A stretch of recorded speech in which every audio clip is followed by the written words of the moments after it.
श्रीराम समर्थ. सद्गुरू श्री ब्रह्मचैतन्य गोंदवलेकर महाराज यांचं प्रवचन. 21 सप्टेंबर. अंतरंग ओळखायला स्वतःपासून सुरुवात करावी.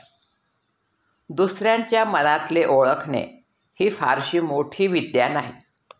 ज्याच्या मनातले ओळखायचे आहे त्याच्या मनाशी आपले मन एकरूप झाले की आपल्याला कळायला लागते.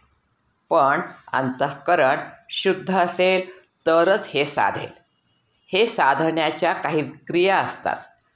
त्या क्रिया चालू असतात तोपर्यंत ती शक्ती राहते. त्या क्रिया बंद झाल्या की ती नाहीशी होते. जो मनुष्य या शक्तीचा बाजार मांडतो त्याच्याजवळ भगवंताची कृपा असेलच असे मात्र नाही.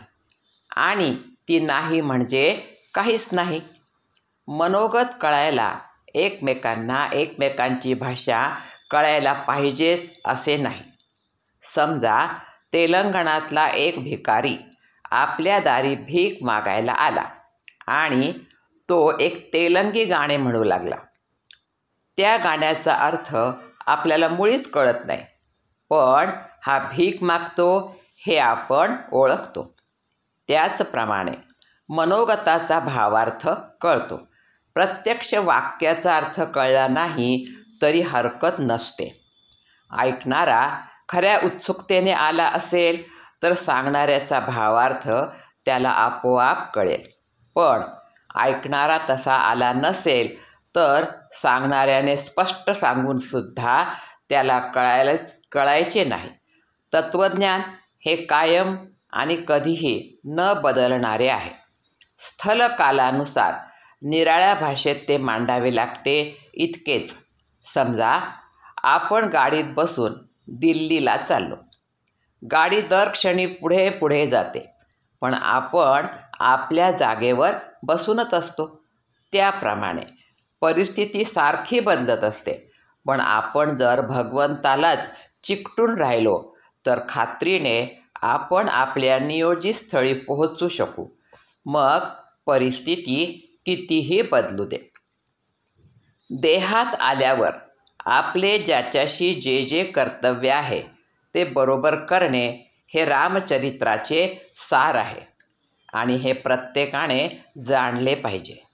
रामासमोर जाऊन मी अमुक अमुक करीत आहे असे त्याला सांगावे आणि आपल्या कार्याला लागावे. भगवंताला स्मरून काम करीत असताना जे योग्य दिसेल ते त्याच्याच इच्छेने आहे असे समजून काम करावे. जो असे करील त्याला समाधान झालेच पाहिजे.